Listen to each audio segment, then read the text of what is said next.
할렐루야. 우리 시간 주님께 찬양 드리겠습니다.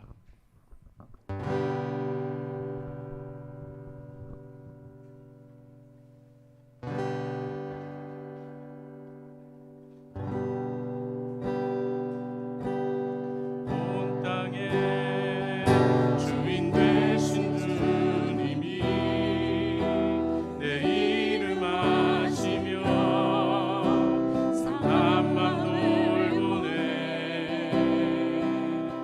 어둠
앞에 나올 수 없을 때 주님 앞에 나올 수 없을 때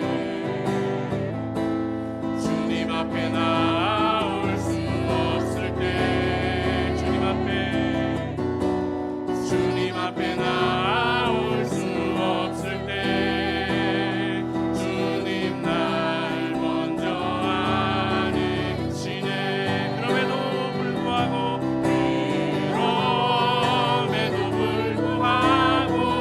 날 사랑하시는 내 하나님의 사랑은 나의 모든 걸 덮고 그럼에도 불구하고 날 안아주시는 내 하나님을 부를 때 아버지라. 그럼에도 불구하고 날 사랑하시는 내 하나님의 사랑은 나의 모든 걸 덮고 그럼에도 불구하고 날 안아주시는 내 하나님을 부를 때 아버지라 부르죠.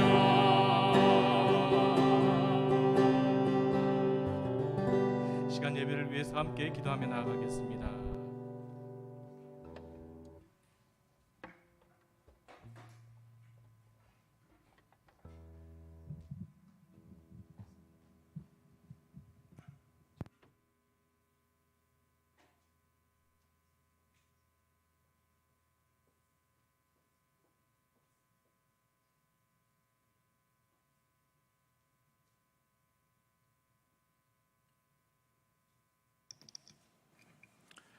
거룩하신 하나님, 오늘도 주의 은혜 가운데 하루의 삶을 지내고 이 저녁 또 주님을 사모하는 마음으로 주님 앞에 나왔습니다.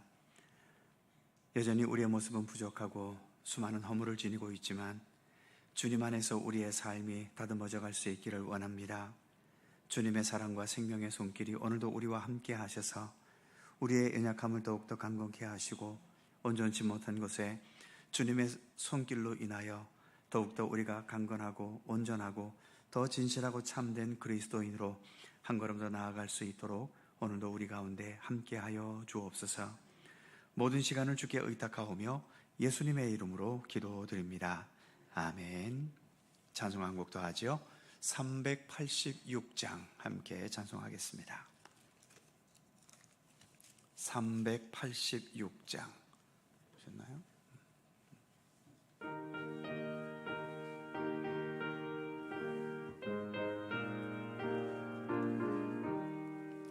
만세 반석 열린 곳에 내가 숨어 있으니 원수 마귀 손 못 대고 환난 풍파 없도다. 만세 반석 열린 곳에 내가 숨어 입지리니 나의 반석 구주 예수 나를 숨겨주소서. 죄에 매여 죽을 인생 편히 쉬기 바라니 주의 가슴 넓은 품에 내가 찾아 안기네. 만세 반석 열린 곳에 내가 편히 쉬리니 나의 반석 구주 예수 나를 숨겨주소서. 이 땅 위에 평안 없고 기쁜 일을 몰라도 주 예수의 참사랑을 내가 이제 알았네. 만세 반석 열린 곳에 내가 편히 쉬리니 나의 반석 구주 예수 나를 숨겨 주소서. 험한 풍파 지나도록 순풍으로 도우사 평화로운 피난처에 길이 살게 하소서. 만세반석 열린 곳에 내가 편히 쉬리니 나의 반석 구주 예수 나를 숨겨 주소서. 아멘.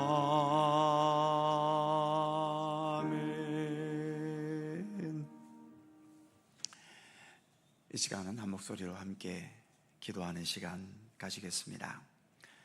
먼저 오늘의 이 수요예배들을 위해서 기도해 주시고, 오늘도 찬양과 말씀과 기도 가운데 주님과 우리 사이에 깊은 생명과 또 사랑과 은혜의 교류가 있는 복된 시간 되도록 위해서 기도해 주시기 바랍니다.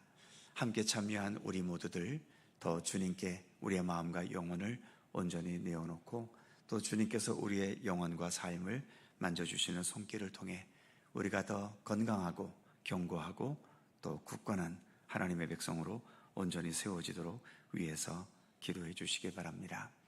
우리 교회를 위해 기도해 주시기 바랍니다. 우리가 부른 찬송처럼 만세반석 되시는 우리 예수 그리스도께서 더 굳건한 우리 교회의 뿌리가 되시고 반석이 되셔서 우리 예수님을 바라보고 예수님을 배우고 예수님을 따르고 예수님을 실천하는 그러한 건강하고 또 아름다운 교회로 또 우리 모든 성도들로 자라갈 수 있도록 위해서 기도해 주시기 바랍니다. 다음 세대들을 위해 기도해 주시고 다음 세대들을 길러내는 교회 학교가 더 주 안에서 든든할 수 있도록 위해서 기도해 주시기 바랍니다. 여러 환우들을 위해 기도해 주시기 바랍니다. 육체의 질고와 마음의 아픔과 또 삶의 여러 어려움 속에서 주님의 도우심을 바라는 성도들에게 주님께서 크신 도우심과 새 힘과 권능의 손길로 함께해 주시기를 기도해 주시기 바랍니다. 나라와 민족을 위해 기도해 주시고 여당과 야당이 이렇게 대립적으로 여전히 나아가고 있는데 서로 상생하고 협력하는 지혜가 이 나라를 이끌어가는 모든 지도자들에게 있기를 위해서 기도해 주시고, 남북 간의 관계도 점점 고조돼가는 위기가 아닌 서로 평화를 위해서 힘쓸 수 있는 지혜가 남과 북 모두에게 있기를 위해 기도해 주시기 바랍니다. 여전히 멈추지 않는 전 세계에서 일어나는 전쟁과 또 여러 자연재해와 또 폭력과 억압과 여러 어두움의 역사 속에 고난당하는 모든 이 땅의 백성들을 위해 기도해 주시고, 우리나라도 또 오늘 서해안 쪽에서 지진이 꽤나 큰 지진이 일어났다고 하지요. 우리나라도 이제 더 이상 지진의 안전지대는 아닌 것 같습니다. 그리고 오늘 아직도 6월 중순에 불과한데도 오늘 33도인가 44도까지 올라가는 또 엄청난 더위가 몰려오면서 이 기후 위기도 이제 우리에게는 정말 피부에 와닿는 문제가 되어버린 것 같습니다. 이런 불안한 우리의 현실 속에서도 언제나 주님의 인도하심 속에 우리가 더 흔들림 없이 견고하고 굳건한 믿음의 길을 주님과 함께 걸어갈 수 있도록 위해서 기도해 주시기 바랍니다. 이 시간 통성으로 몇 가지 제시한 기도의 제목들, 그리고 그 외에도 기도가 필요한 모든 부분들을 위해서 함께 통성으로 2, 3분 간절히 기도합니다. 거룩하신 아버지 하나님, 은총과 사랑에 감사드립니다. 오늘도 주의 백성과 자녀들을 주님 앞으로 불러주셔서 감사합니다. 오늘도 주님께서 허락하신 이 시간, 주님과 우리들 사이에 깊은 사랑과 신뢰와 믿음이 오고 갈 수 있도록 함께해 주옵소서. 말씀 속에서 주님의 뜻을 깨닫고 또 깨닫는 만큼 우리가 주님을 향하여 더 굳건한 믿음의 길을 온전히 걸어가도록 붙들어 주시기를 원하옵고 기도합니다. 하나님, 주님께 예배하고 말씀과 기도와 찬양을 통해 우리의 몸과 마음과 영혼이 더 건강하게 설 수 있도록 붙들어 주시옵시며, 그래서 참된 하나님의 백성으로 날마다 온전히 설 수 있게 되도록 우리와 함께하여 주시옵소서.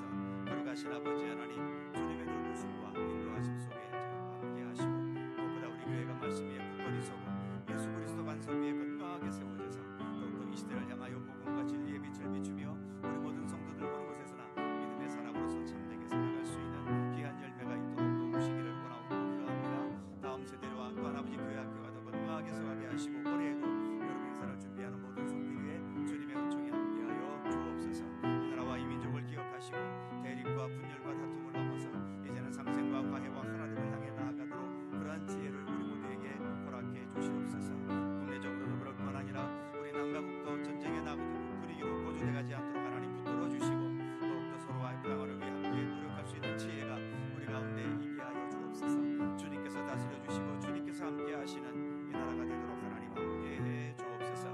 나아가 아버지 하나님 여러 질고와 고통과 곤 속에 오늘도 주님의 도우심을 바라는 모든 성도들의 아픔을 기억하시고 치유와 회복의 은총을 베푸시기를 원하옵고 기도합니다. 오늘도 우리 가운데 함께 하시고 주님의 금속 은총과 위로와 사랑으로 우리와 함께하여 주시옵소서. 주님 감사합니다.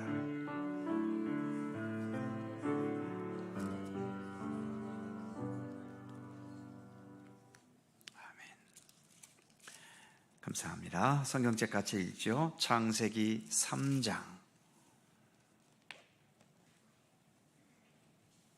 14절부터 보겠습니다. 창세기 3장 14절 14절에서 21절까지의 말씀입니다. 창세기 3장 14절에서 21절 한 절씩 교독하지요. 제가 먼저 14절 읽겠습니다.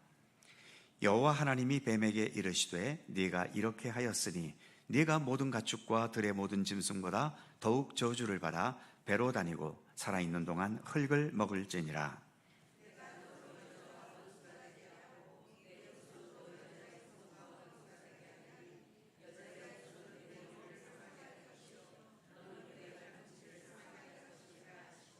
또 여자에게 이르시되 내가 네게 임신하는 고통을 크게 더하리니 네가 수고하고 자식을 낳을 것이며 너는 남편을 원하고 남편은 너를 다스릴 것이니라 하시고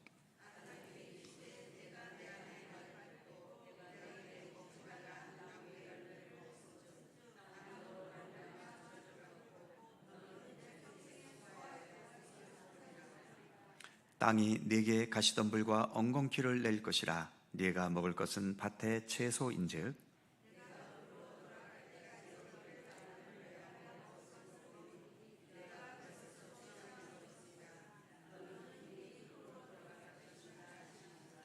아담이 그의 아내의 이름을 하와라 불렀으니 그는 모든 산자의 어머니가 됨이더라.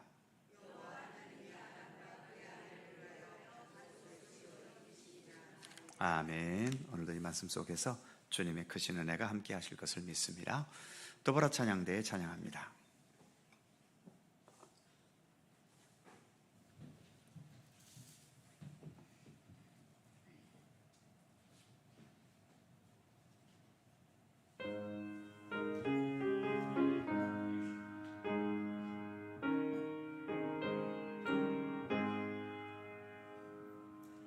내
아멘. 감사합니다.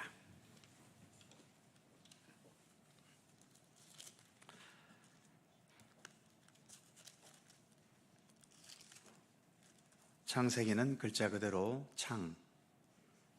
창조되었다는 거죠. 세상이 하나님에 의해서 창조된 이야기가 창세기입니다. 하나님께서 만드셨다면 어설프게 만들지 않으셨겠지요.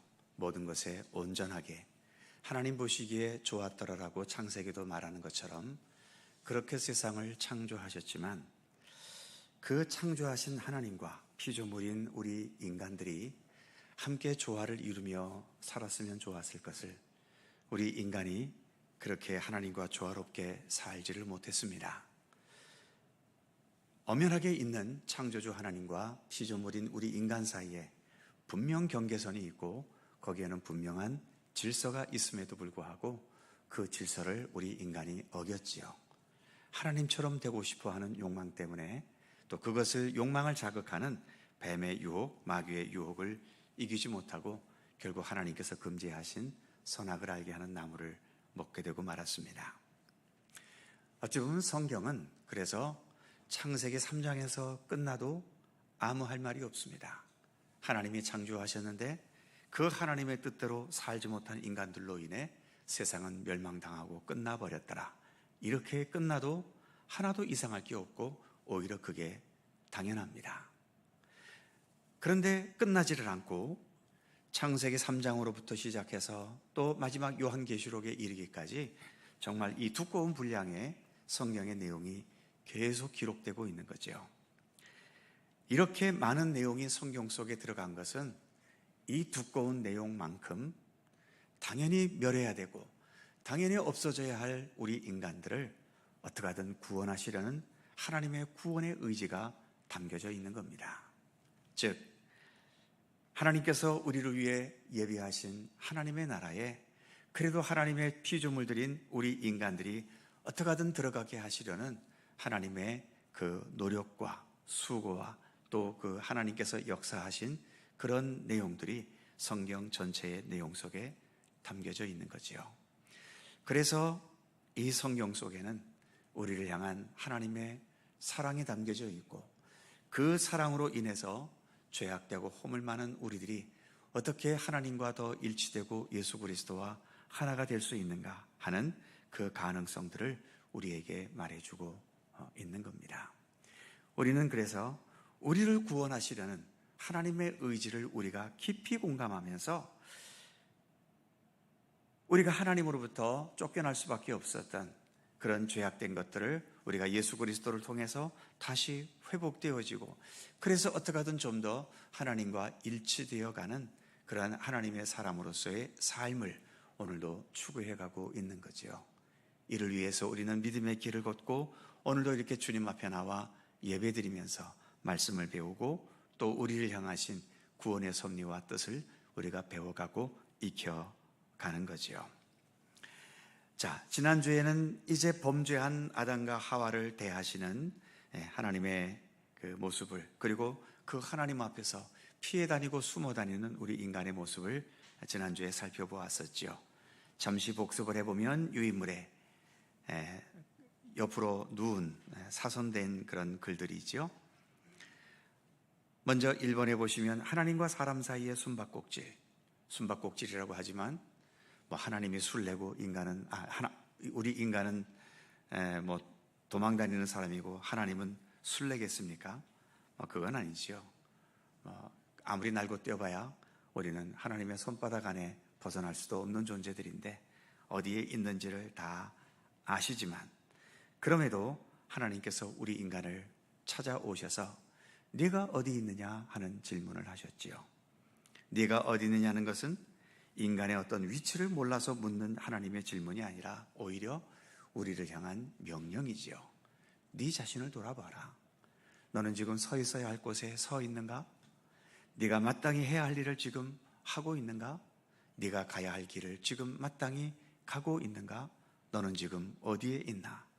무엇을 향해 가고 있고 무엇을 위해 살고 있는지 우리의 삶에 대한 질문이 네가 어디 있느냐 하는 질문이지요. 우리가 이처럼 오늘도 주님 앞에 나와 머리 숙여 예배하면서 우리는 내가 그리스도인이라는 사실을 또 한 번 확인하고 있고, 또 그날 주시는 말씀 속에서 내가 이 말씀대로 살아가고 있나? 이 말씀을 위해서 내가 지금 살아가고 있나? 그리고 이 말씀이 나의 말씀이 되기 위해서 나는 구체적으로 어떤 행동을 하며 살아가는가? 이처럼 우리가 예배나 기도회를 통해서 또 주신 말씀을 통해 내 자신의 모습을 겸허히 돌아보는 겁니다. 믿음의 과정 속에 이렇게 내가 내 자신을 돌아보는 이런 경건의 노력이 없으면 예수를 10년, 20년, 30년 믿어도 날마다 그 자리입니다. 전혀 성숙됨도 없고, 전혀 발전되는 것도 없고, 전혀 그 사람의 삶에서 예수님의 향기가 나타나지를 못하는 거죠. 그렇기 때문에 어쨌든 우리는 이렇게 믿음의 길을 걸어가면서 꼭 이렇게 예배 시간뿐만 아니라 하루에도 정해놓은 그 시간 속에서 정말 말씀 앞에서 내 자신을 겸허히 돌아보는 그러한 경건의 노력은 언제나 있어야 하는 거지요. 자, 내가 어디 있느냐라고 물었을 때에 아담의 대답은 내가 벗었으므로 두려워하여 숨었나이다. 이전에는 벗은 것이 두려웠거나 부끄러움이 아니었는데 이제 부끄러움이 되어버린 거지요. 인간 스스로가 부끄러움의 요인들을 만들어버린 겁니다. 그래서 지난주도 말씀드린 것처럼 가난, 못생긴 외모, 약하고 부족한 것, 이것은 사실 죄가 아니지요. 그러나 우리 인간들은 그것을 마치 죄인 것처럼 만들어버렸습니다. 부끄럽게 만들어버리는 거지요. 가난한 것은 부끄러움이 아닌데 오늘날에는 굉장한 부끄러움이 되어버렸고요. 외모가 잘생기지 못한 것도 그게 무슨 죄를 진 것도 아니고 실수한 것도 아닌데 오늘날 이 시대에는 그게 마치 큰 실수를 한 것처럼, 또 지금도 여전히 인종차별이 존재하고 있지 않습니까? 피부색이 검거나 또 동양인으로 생겼거나 그게 뭘 문제가 될 게 있습니까? 그러나 지금도 여전히 흑인들이 당하는 수많은 여러 가지 인권 탄압과 차별들이 있고요. 또 이제 세월이 좋아져서 이제는 남녀 동평등 시대가 아니라 여성 상위 시대라고까지 말하고 있기는 하지만 그럼에도 아직도 여전히 여성들은 많은 면에서 불평등 속에 있습니다. 교회 얘기를 하면 또 그렇습니다만 우리 교회도 아직 여성 장로님이 아직도 선출이 되고 있지를 못하지요. 우리가 우리 스스로 차별하고 있는지도 모릅니다. 이런 것부터 시작해서 여전히 많은 부분들 여성들이라는 이유 때문에 발을 들여놓지 못하고 함께하지 못하는 일들이 여전히 많이 있지요. 그래도 기독교는 좀 낫습니다만 여전히 로마 캐토릭은 여성들은 신부가 될 수도 없고 오직 수녀에서 끝나버리고 마는 거지요. 이런 일들이 여전히 부끄러운 것이 아닌데 마치 부끄러움 당하는 것 같은 그러한 불평등으로 다가오기도 하는 겁니다. 그리고 두 번째로 죄를 범하면서 책임 전가의 태도를 가지게 되었지요. 죄를 범하기 전에는 아담이 하와를 보면서 무슨 말로 사랑을 고백했습니까? 이는 내 뼈 중에 뼈요 살 중에 살이다. 이런 식으로까지 사랑을 고백했으면서도 딱 범죄를 짓고 나면서 하나님께서 너 왜 그랬어? 하고 질문하시니까 금방 책임을 전가하지요. 아담은 하나님께서 주신 저 여자 때문에 내가 먹었습니다. 또 하와는 뱀이 유혹해서 뱀 때문에 먹었습니다 하면서 내가 잘못했습니다. 내가 죄인입니다. 내 탓입니다. 이렇게 말하지를 못하고 계속 다른 사람의 핑계를 대는 겁니다.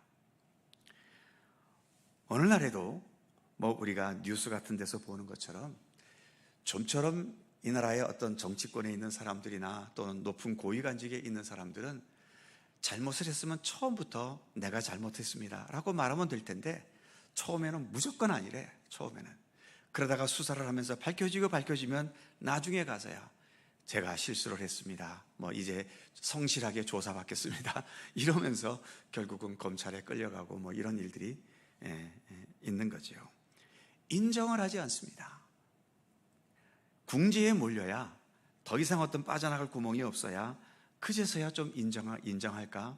뭐 그 이전까지는 끝까지 가는 세상이지요. 그래서 나는 죄인으로서이다. 정말 하나님 앞에서 정직하게 내가 죄인임을 고백할 수 있는 것도 이게 아무나 할 수 있는 게 아닙니다. 회개도 아무나 할 수 있는 것이 아니라 주님으로부터 회개의 은총, 회개할 수 있는 은총을 받은 자들이 진실한 회개도 할 수 있는 거죠. 자, 그리고 이제 오늘 우리가 읽었던 14절부터 오늘의 본문으로 들어섭니다. 이제 죄를 범한 인간에 대해서 그리고 뱀에 대해서 하나님께서 심판을 내리시는 장면이지요. 심판을 내리신다고 그러니까 어떤 차가운 정의를 가지고 혼내시고 책망하시고 저주하시고 벌을 내리시는 이러한 것으로 생각하기 쉬운데, 하나님의 심판 속에는 심판마저도 은혜와 사랑이 담겨져 있는 심판입니다. 왜냐하면 최후의 심판이라면 이제 이 세상 역사가 완전히 끝나는 최후의 심판이라면 거기에는 정말 엄격한 정의를 가지고 심판을 하시지요. 그리고 역사는 끝이 나는 겁니다. 완성되는 겁니다. 하지만 창세기 이후로부터 지금 이 순간까지도 하나님께서 심판하신다면 그것은 끝장내는 심판이 아니잖아요. 아담과 하와가 오늘 이 본문에서 심판을 받음으로 인해 다 죽어버렸습니까? 역사 속에서 없어졌나요? 아니잖아요.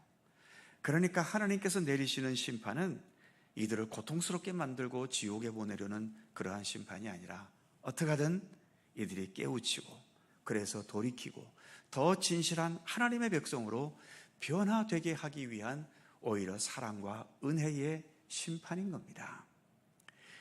우리가 살아가면서 때로는 하나님의 심판의 채찍을 맞을 때도 있겠지요. 내가 뭔가 큰 실수를 했기 때문에, 또 뭔가 큰 잘못을 했기 때문에 많은 것들은 그냥 하나님께서 넘어가시지만 어떤 것에 대해서는 하나님께서 나에게 징계의 채찍을 내리치실 때도 있습니다. 하나님께서 나에게 그런 징계의 채찍을 내리치실 때 나를 골탕 먹으라고 그러시는 겁니까? 너도 한번 고생 좀 해봐라 이놈아 하면서 그래서 우리에게 주시는 고난일까요? 그렇지 않습니다. 그 고난 속에도 여전히 우리를 하나님의 나라의 백성으로 삼아가시려는, 더 성숙하고 더 진실한 하나님의 백성이 되게 하시려는 우리 하나님의 강한 의지가 심판의 그 채찍 속에서도 담겨져 있는 거죠. 우리가 구약 성경에서 이스라엘 백성들의 역사를 보잖아요. 그 역사 속에 무수한 하나님의 채찍이 있었습니다. 그래서 외부 세력에게 침범을 당해서 그 전쟁 속에서 고통당하고 뺏기기도 하고 나라를 완전히 빼앗겨서 포로로 끌려가기도 하고, 이 모든 고통과 아픔을 주신 이유가 뭡니까? 이스라엘을 더 참된 이스라엘로 만들어 가시려는 하나님의 손길 아니던가요? 그래서 우리에게 임하는 하나님의 심판마저도 거기에는 하나님의 사랑과 구원의 의지가 담겨져 있다는 것을 먼저 전제로 해야 하는 거죠. 자, 먼저 14절과 15절을 읽습니다. 14절, 15절. 자, 같이 읽죠. 시작. 여호와 하나님이 뱀에게 이르시되 네가 이렇게 하였으니 내가 모든 가축과 들의 모든 짐승보다 더욱 저주를 받아 배로 다니고 살아있는 동안 흙을 먹을지니라. 내가 너로 여자와 원수가 되게 하고 네 후손도 여자의 후손과 원수가 되게 하리니 여자의 후손은 내 머리를 상하게 할 것이요 너는 그의 발꿈치를 상하게 할 것이니라 하시고. 자, 먼저 유혹은 뱀에게서 시작이 되었지요. 그래서 뱀에 대해 심판하시는데 유인물에 보시면 가로 1번에 동그라미 1번, 배로 다니고 흙을 먹을 것이다. 그래서 뱀은 다리가 없지요. 다리가 없이 땅을 기어다닙니다.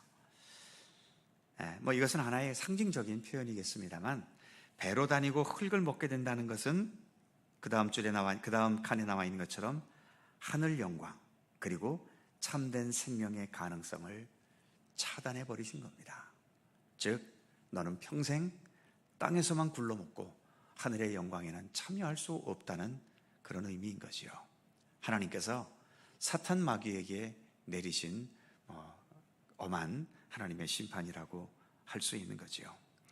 물론 지금도 사탄의 권세는 공중 권세를 잡고 우리 인간보다 훨씬 더 강한 능력을 가지고 세상을 혼란스럽게 만들고 죄악에 빠지게 하고 있지요.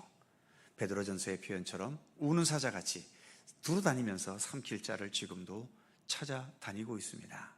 그러나 그들은 이 세상이 존재할 때에는 세상보다 높은 위치에서 그렇게 어떤 강한 힘을 가지고 이 세상의 악의 문제를 추간해 가고 있는지 모르지만, 그러나 이들은 이 땅이라고 하는 그 한계를 넘어설 수 없습니다. 반면 우리 인간은 어떻습니까? 예수 그리스도 구원의 은총이 함께하고 있잖아요. 그래서 우리는 예수 믿고 천국에 간다는 표현이 있는 것처럼 이 땅에 우리의 발목이 잡혀 있지 않습니다. 이 땅에 육신을 갖고 사는 동안에는 당연히 이 땅에 발목이 잡혀서 여기에서 어떤 형태로든 우리가 끝까지 살아가야 하지만, 여기에서 발목이 잡혀 여기에서 우리 인생의 모든 것이 끝나는 건 아니잖아요. 우리는 이 땅을 초월할 존재들입니다. 이 땅을 벗어나서 하나님께서 우리를 위해 예비하신 하나님 나라의 백성으로 영원토록 살아갈 그런 구원이 우리에게는 약속되어 있지 않습니까? 그래서 현실 속에서는 우리가 사탄에게 얻어터지고 넘어지고 또 사탄의 유혹에 넘어가 사탄의 뒤를 따르는 그러한 실수를 수시로 범하게 되겠지만, 그러나 궁극적으로는 우리는 사탄은 이룰 수 없는 하나님의 나라에 우리는 이르게 되는 거지요. 그러한 면에서 우리 인간은 사탄보다 더 우월한 겁니다. 본질적으로 잘나서 우월한 것이 아니라 우리를 향한 구원의 손길이, 하나님의 구원의 손길이 있기 때문에 하나님으로 인해서 우리가 이 사탄과 또 마귀의 세력을 이겨나갈 수 있게 되는 거지요. 그것을 표현한 것이 15절에 있는 것처럼 내가 너로 여자와 원수가 되게 한다. 그래서 물론 우리가 마귀의 유혹에 넘어갈 때도 있지만 우리는 마귀를 근본적으로 싫어하지요. 그리고 여자의 후손은 내 머리를 상하게 할 것이요 너는 그의 발꿈치를 상하게 할 것이다. 그러니까 사탄이 우리를 해하는 것은 우리의 발꿈치밖에 상하게 하지 못합니다. 발꿈치가 상하는 것도 아픈 건 아픈 거지만 그럼에도 그것 때문에 우리의 생명을 잃어버리지는 않지요. 하나님께서 우리를 향해 가지신 구원의 계획을 결코 사탄의 무리가 해칠 수 없다라고 하는 겁니다. 그러나 여자의 후손, 즉 우리 인간은 내 머리를, 사탄의 머리를 상하게 할 수 있습니다. 아까도 말씀드린 것처럼 우리가 무슨 사탄보다 강하기 때문에 사탄의 머리를 해할 수 있는 것이 아니라 우리와 함께 하시는 주님의 구원의 손길, 생명의 손길을 우리가 힘입고 있기 때문에 그런 사탄의 세력들을 꺾고 참된 구원과 생명의 세계로 나아갈 수 있게 되는 거죠. 머리를 상했다. 머리를 상했다는 것은 죽는다는 얘기입니다. 그래서 우리 주님의 구원의 손길로 인해서 마귀는 결코 하나님 나라를 이루지 못하고 이 땅에서 평생 배를 깔고 이 세상에 존재하다가 이 세상 속에서 소멸될 존재이지만, 그러나 우리는 예수 그리스도 구원의 은총을 통해서 이처럼 이 땅을 초월해서 참된 생명과 구원의 나라, 하나님의 나라에 이룰 수 있다는 거죠. 그것을 의미하는 것이 지금 읽은 14절과 15절의 말씀인 겁니다. 그 다음 16절로 넘어가 볼까요? 이제는 여자에게, 즉 하와에게 내리신 심판이지요. 같이 읽습니다. 시작. 또 여자에게 이르시되 내가 네게 임신하는 고통을 크게 더하리니 네가 수고하고 자식을 낳을 것이며 너는 남편을 원하고 남편은 너를 다스릴 것이니라 하시고. 아멘. 자, 이렇게 성경에서 남성이든 여성이든 이렇게 지정된 것도 있지만, 그러나 그것을 꼭 지금 이 시대에 우리가 성경을 읽을 때에는 꼭 여성들에게만 적용되고 남성들에게만 적용된다라고 보는 것은 옳지 않습니다. 지금의 이 시대는 글자 그대로 남녀 평등의 시대이고, 그래서 성경에서 여성에게 주신 말씀이라 하더라도 남성들도 그 말씀 앞에서 우리가 교훈을 받아야 되고, 남성들에게 주신 말씀이다라고 해도 여성들도 그 말씀의 의미를 깨닫고 받아들여야 되는 거죠. 자, 심판이라고 했는데 16절 첫 부분에 있는 것처럼 또 여자에게 이르시되 내가 내게 임신하는 고통을 크게 더하리라. 여성분들, 자녀를 낳으신 분들이 많으신데 자녀를 낳으신 게 하나님의 심판받으신 거라고 생각되십니까? 여러분들이 아기를 낳으셨을 때 나 하나님의 심판받았어 그러면서 아기를 낳으셨나요? 물론 고통은 있었습니다. 굉장한 고통 속에서 우리의 자녀를 낳은 것은 분명하지만 그러나 그 고통이 심판이기 이전에 하나님의 은총 아닙니까? 생명의 은혜 아닙니까? 그래서 아까 말씀드린 것처럼 지금 주제는 죄로 인한 심판이라고 제목이 붙여져 있어도 하나님의 심판 속에는 우리를 괴롭게 하고 우리를 망하게 하고 우리를 어두움의 속으로 몰고 가려는 그러한 부정적인 의미에서의 심판이 아니라 오히려 하나님의 심판 속에서 더 귀한 생명의 은혜, 구원의 은혜, 우리를 사랑하시는 주님의 그 진실한 사랑을 오히려 더 깊이 깨닫게 하시려는 하나님의 섭리가 담겨져 있는 겁니다. 그러한 면에서 오늘 여자에게 임신하는 고통을 크게 더한다라고 하는 것은 한편으로는 고통이 있으니까 심판이라고 할 수도 있지만 그러나 또 다른 면에서 한 생명을 출생하면서 가지게 되는 그 느낌, 그 감격, 그리고 그 감사, 그리고 소중한 생명이 나의 몸을 통해서 태어날 수 있다라고 하는 이러한 하나님의 생명의 신비를 깨닫게 하시는 섭리가 여기에 담겨져 있는 거죠. 유인물을 볼까요? 뒷페이지에 보시면 동그라미 1번 임신과 출산의 수고 어떻습니까? 생명과 삶이 그냥 얻어지는 것이 아니다는 것을 이 출산과 또 임신과 출산의 그 고통과 수고를 통해서 깨닫게 하시는 거죠. 생명과 삶이 그냥 얻어진 게 아니다. 너에게 생명이 있는가? 이 생명은 적어도 육신으로서는 어머니에게 해산의 고통을 안기고 우리는 이 땅에 태어난 사람들 아닙니까? 그리고 우리가 이렇게 어른이 되기까지 우리 부모님들이 나를 위해서 수많은 수고를 기울이고 헌신하고 노력하고 그래서 우리가 이나마 이 정도의 어른으로까지 성장할 수 있었던 거죠. 생명은 그렇게 나아지고 길러지는 겁니다. 그럼 하나님께서 우리 인간에게 생명을 부여하시고 우리를 참된 생명의 사람으로 만들어 가시는 과정 속에는 하나님의 그런 수고가 없었을까요? 하나님도 엄청난 수고를 기울이고 계셨다는 것을 이런 과정을 통해 깨닫게 하시는 거죠. 그것이 가장 극적으로 나타난 장면이 그 다음 뭐라고 되어 있습니까? 유인물에 우리를 거듭나게 하기 위한 예수님의 십자가의 고난입니다. 우리같이 이 부족하고 아무것도 아닌 자들을 구원의 백성으로 삼으시기 위해서 예수님은 십자가에서 죽으셨습니다. 그런 희생과 그런 헌신과 그런 모든 고통과 아픔을 주님께서 친히 감수해 가시면서 나 같은 사람 한 사람 구원의 길로 이끄신 거예요. 주님께서도 결코 그냥 편안하게 우리에게 생명을 부여하시고 우리의 생명을 이끌어 가시는 게 아닙니다. 그런 무한한 수고와 헌신과 고통과 아픔의 과정을 통해서 우리 같은 사람 한 사람을 이렇게 구원의 길로 이끄시는 거죠. 그래서 오늘 여자에게 임신과 해산의 고통을 안기시는 것, 이것은 심판의 요인도 없지는 않지만 심판이 하나라면 거기에 감싸져 있는 하나님의 은혜와 은총은 팩이 넘는, 아마 그래서 더 오히려 여기에서 큰 사랑의 의미가 담겨져 있다고 할 수 있는 거지요. 그리고 또 한 가지 16절 후반부에 보면 너는 남편을 원하고 남편은 너를 다스릴 것이니라. 아무래도 여성이 신체적으로 약하기 때문에 신체적으로 강한 남성의 도움을 필요로 했죠. 오늘날에는 기계 문명 속에서 살기 때문에 과거처럼 남자가 힘을 발휘하지도 못하고요. 또 남자의 도움이 없어도 지금은 여성 혼자서 얼마든지 살아갈 수 있는 시대입니다.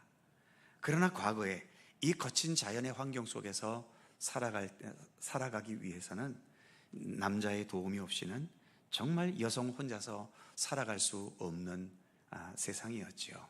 그래서 성경에서도 이 세상에서 가장 불쌍한 사람을 대표로 두 사람을 뽑는다면 누굽니까? 성경에서 제일 불쌍한 사람 대표 둘, 하나가 고아, 또 하나가 과부지요. 왜냐하면 보호자가 없잖아요. 자기를 보호해 줄 부모가 없고 남편이 없는 사람이 이 성경이 기록되던 당시에 가장 불쌍한 자이고 가장 불안했던 존재들입니다. 그러니 그 시대에는 남편이 있을 수밖에 없었던 거지요. 이걸 오늘날 그대로 이 의미를 가져오게 된다면 이건 시대의 변화를 모르는 겁니다. 지금 이 시대는 이제는 기계 문명과 여러 환경들이 바뀌어 갖고 이제는 남자들이 설 자리는 점점 없어집니다.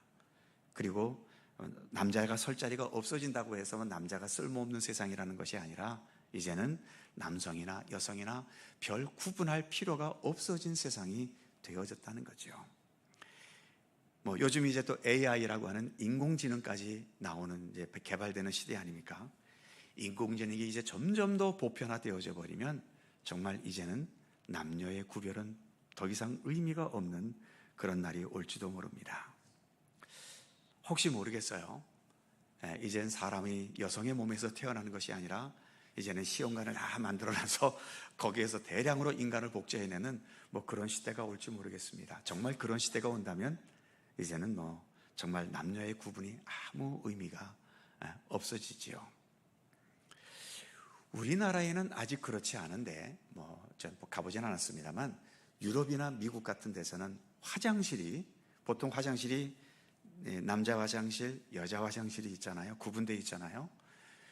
유럽이나 이런 미국 같은 데서는 이것도 차별이라고 하면서 제3의 화장실이 있답니다. 그래서 여기는 남녀 구분 없이 그냥 들어갈 수 있는 그런 화장실이 점점 생겨나고 있다고 하더라고요. 아무튼 세상은 그렇게 흘러갑니다. 자, 여기서 말하려고 하는 것, 너는 남편을 원하지만 남편은 너를 다스릴 것이니라. 나에게 철실이 필요해서 이게 있었으면 좋겠다라고 원하는데 결국 나중에는 그것에 지배를 받게 되고 만다는 겁니다. 그래서 그 당시에 여성에게는 남편이 없으면 안 되기 때문에 나에게 남편이 있어야 될 텐데, 그래서 남편을 만나서 가정을 이루면 그 다음부터는 남편의 지배 속에 들어가게 되는 거죠. 오늘날은 어떻습니까? 여러분들에게는 뭐가 가장 절실히 필요하십니까? 역시 오늘날에 가장 절실히 필요한 건 돈이지요. 재물이지요. 정말 재물, 지금보다 조금만 더 있었으면 좋겠는데 그 조금만 더라는 재물이 도대체 주머니 속에 들어오질 않습니다.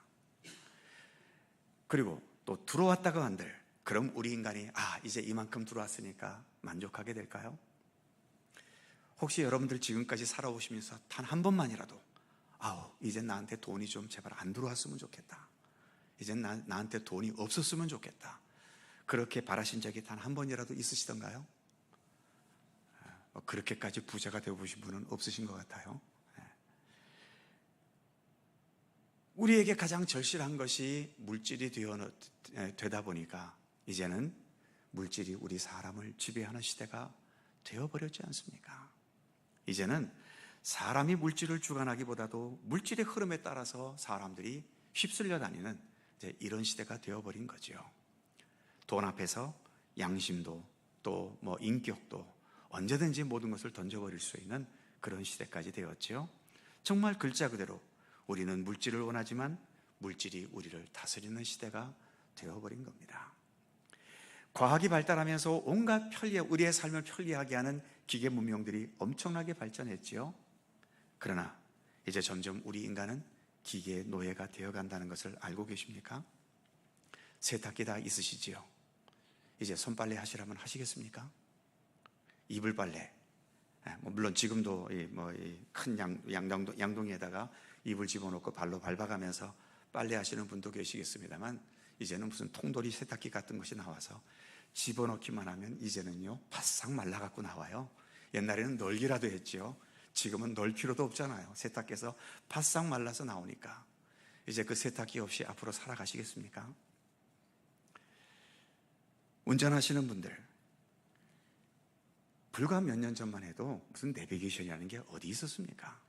그런데 지금은 내비게이션 없이는 운전하기도 어려운 시대가 됐고요. 요즘에는 차들이 얼마나 좋은지 이제는 손을 놓고 가도 차가 알아서 핸들이 움직이는 그런 시대가 되었고요. 아무튼 모든 게 편리해집니다. 그러다가 그 편리한 기능들이 어느 순간 사라져 버릴 때 과연 우리가 운전을 제대로 할 수 있겠는지. 그래서 우리는 자신도 모르는 사이에 이렇게 기계의 노예가 되어져 가고 있는 거죠. 우리가 절실히 바라지만 절실히 바라는 것들이 오히려 우리를 이렇게 얽매고 지배해가는 그런 현실이 되어버린다는 겁니다. 그래서 제가 습관적으로 말씀을 드리지만 우리가 이 땅에 살기 때문에 이 땅에 살기에 필요한 것에 대해서 우리가 그 필요를 채워나갈 수밖에 없습니다. 그러나 집착은 하지 말자는 거죠. 기도할 때도 그런 기도 습관적으로 드리지 않습니까? 하나님, 물질이 없이는 살 수 없어서 오늘도 우리가 물질을 추구하며 살아가긴 하지만 그러나 주님, 물질에 집착하지는 않게 해주십시오. 물질이 아니면 살 수 없다는 이런 생각은 안 하게 해주시고 있으면 있는 대로 없으면 없는 대로 그 주어진 삶에 만족할 수 있는 그러한 믿음의 능력과 지혜를 우리에게 주십시오. 이런 기도가 우리에게는 정말 필요합니다. 우리가 목숨이 붙어 있으니까 당연히 살아야지요. 살기 위해서 먹어야 되고 또 살기 위해서 집이 있어야 되고 여러 좋은 조건들이 있어야 되겠지만 그러나 우리가 영원토록 살 존재는 아니잖아요. 그러나 목숨은 살아있기 때문에 이 살아있는 목숨을 위해서 우리는 열심히 오늘도 먹어야 되고 건강관리를 해야 되지만 그러나 이것이 우리를 영원토록 살게 한다는 생각은 버리자는 겁니다. 주님께서 언제고 우리를 부르실 때에 주님, 이제 내가 주님께로 갑니다 하면서 지금까지 있었던 것 미련 없이 던져버리고 주님의 부르심을 향해 나아갈 수 있는 그런 준비는 되어져 있어야 하는 거죠. 바로 이 아담과 하와 때부터 우리 인간이 그 철실히 바라는 것에 얽매여서 오히려 그것의 지배를 받고 살아가는 그런 우리 인간의 삶에 대해서 하나님은 미리부터 이렇게 예언하셨던 거죠. 그래서 남편은 원하지만 너는 그의 다스림을 받게 될 것이다 라고 말씀하고 있는 거죠. 자, 마지막으로 이젠 아담에게 주어진 심판이죠. 17절에서 19절입니다. 세 개의 절 같이 읽습니다. 시작. 아담에게 이르시되 내가 내 아내의 말을 듣고 내가 네게 먹지 말라 한 나무의 열매를 먹었은즉 땅은 너로 말미암아 저주를 받고 너는 내 평생에 수고하여야 그 소산을 먹으리라. 땅이 내게 가시덤불과 엉겅퀴를 낼 것이라.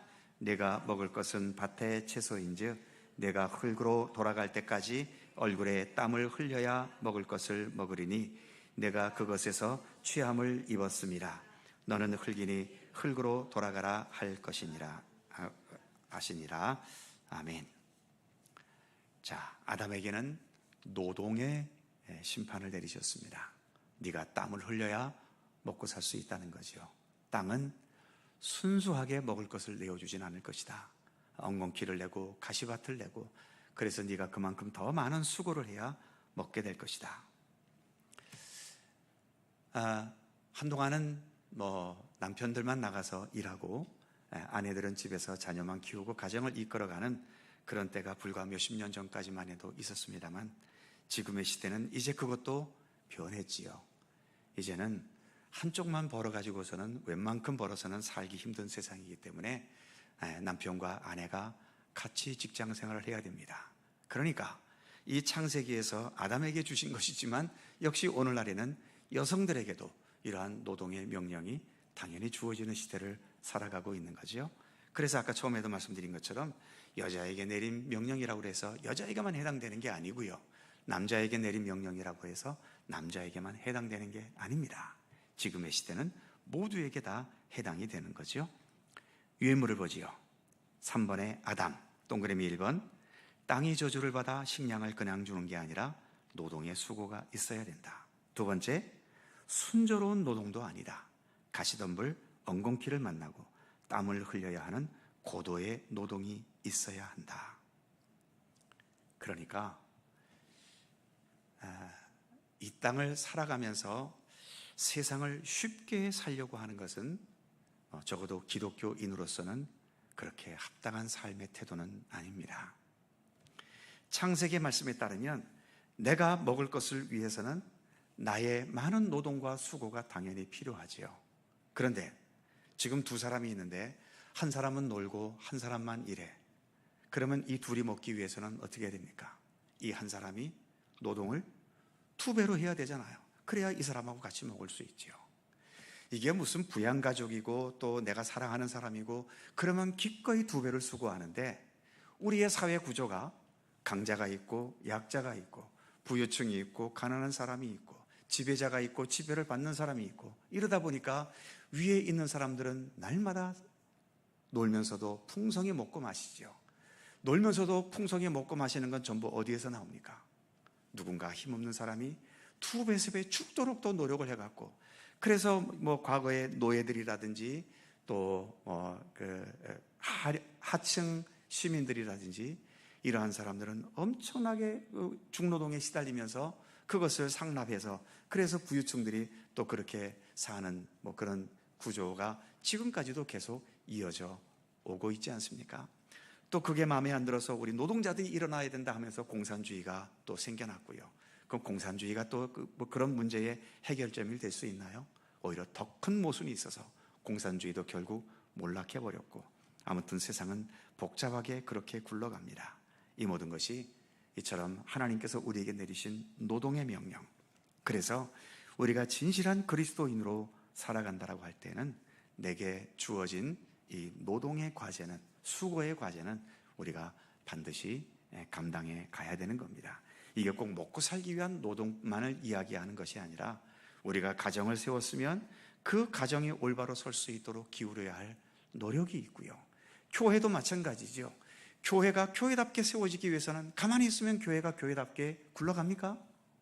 여기에는 누군가의 또 헌신과 수고와 기도와 노력이 담겨야 교회도 교회답게 세워져 갈 수 있는 거죠. 그래서 교회 생활도 나는 그저 교회에 가서 내가 원하는 것만 쏙 빼먹고 나머지는 아무것도 안 할래, 뭐 이런 식으로 교회 생활하는 것은 그렇게 나의 믿음의 성장에 도움이 되지 않습니다. 무엇이든 우리는 노동을 지불해야 거기에서 얻어지는 것이 있는 거죠.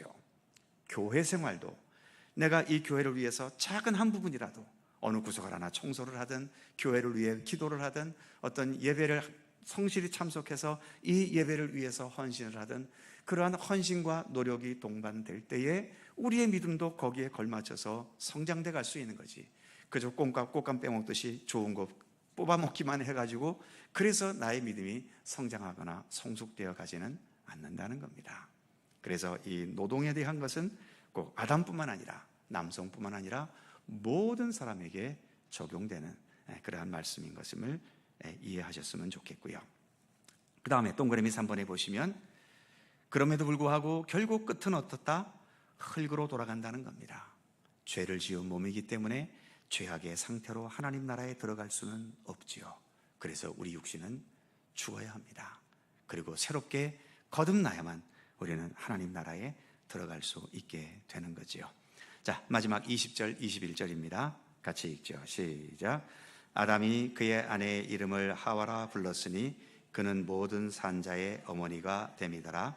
여호와 하나님이 아담과 그의 아내를 위하여 가죽옷을 지어 입히시니라. 아멘. 자, 하와라는 이름의 뜻은 생명이라는 의미입니다. 즉 아담이 하와에게 생명이라는 이름을 붙였다라고 하는 것은 이제 아담이 이렇게 하나님의 심판을 받으면서 생명이라는 것이 얼마나 소중한가 하는 것을 이제서야 깨달았다는 의미이겠지요. 그리고 하나님께서는 가죽옷을 지어 입히셨습니다. 유인물 마지막에 보시면 죄인이지만, 그래서 죽어야 하지만 죽음을 유보하시면서 이들을 보호하시고 회개와 돌이킴의 기회를 주시기 위해서 가죽옷으로 그들을 보호해 주셨던 거지요. 그래서 이런 모든 섭리 속에 우리를 구원하시려는 하나님의 구원의 의지가 담겨져 있음을 볼 수 있는 겁니다. 기도하겠습니다.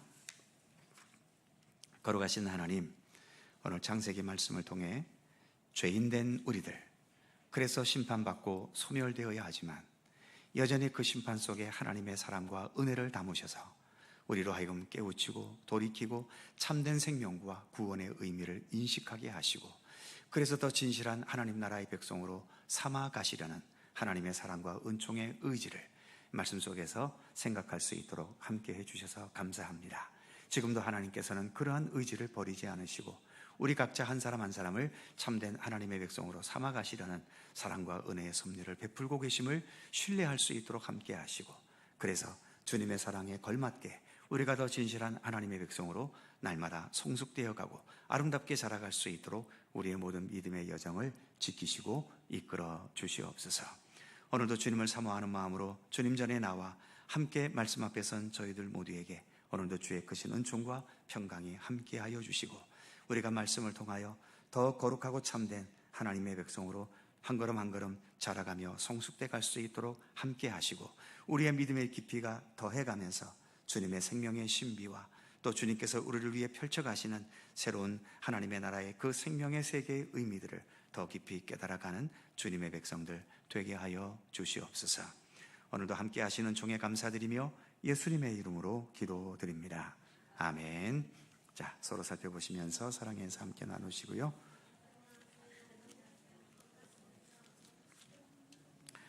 자세한 교회 소식은 주보를 참조하시기 바랍니다.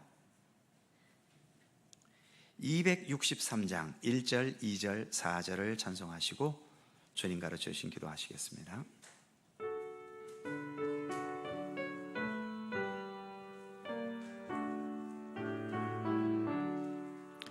이 세상 험하고 나 비록 약하나 늘 기도 힘쓰면 큰 권능 얻겠네.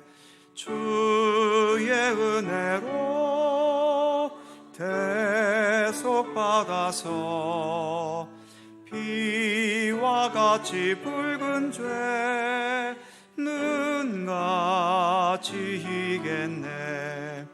주님의 권능은 한없이 크오니 돌 같은 내 마음 곧 녹여주소서.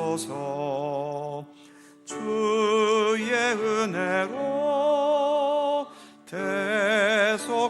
대속받아서 비와 같이 붉은 죄는 같이 이겠네. 4절 죄 사함 받은 후 새 사람 되어서 주 앞에 서는 날 늘 찬송하겠네.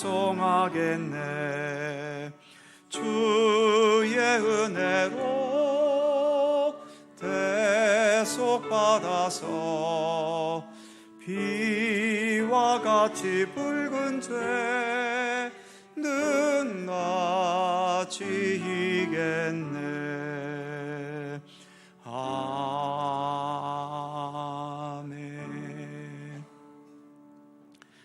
하늘에 계신 우리 아버지의 이름을 거룩하게 하시며 아버지의 나라가 오게 하시며 아버지의 뜻이 하늘에서와 같이 땅에서도 이루어지게 하소서. 오늘 우리에게 식을 주시고 우리가 우리에게 잘못한 사람을 용서하여 우리 죄를 용서하여 주시고 우리를 시험에 빠지지 마시고 악에서 구하소서.